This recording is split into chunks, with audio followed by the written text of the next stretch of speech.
Welcome to Zimbi Media. If you're new to this channel, please subscribe. Don't forget to like, comment, and share. Here's a new video for today. Enjoy.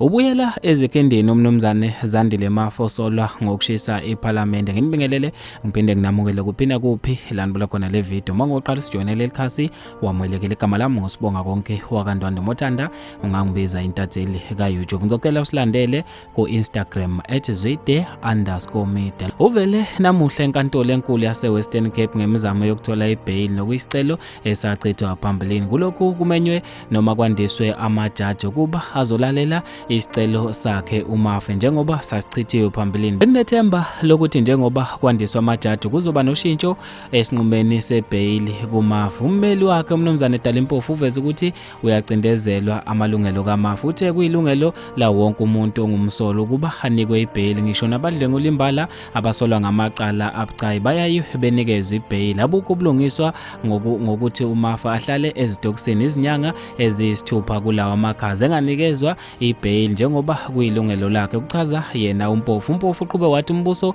waveza ukuthi umsolo wahlolwa watholakala engumuntu ophilile kahle. Kwenzeka kanjani ukuthi wona umbuso uphinde ufune ukusebenzisa ubufakazi bakhe? Ngakolunye uhlangothi umbuso uthi unamavidiyo aqoshiwe kumakamera abonisa umsolo engaphakathi amagcekeni ePhalamende amahora angaphezulu kuka-30. Lelicala ebelilalelwe ngamajaji amathathu siphinde sachitha isicelo sebail sika Zandile Mafo. Bafethu-ke ngizofisa ukwazi ukuphala kweni khona lapha kwi-comment section ngalo lo daba. Mina njengentatheli ya YouTube sengiphuma kanje ngithi ongibambe evidweni elandelayo.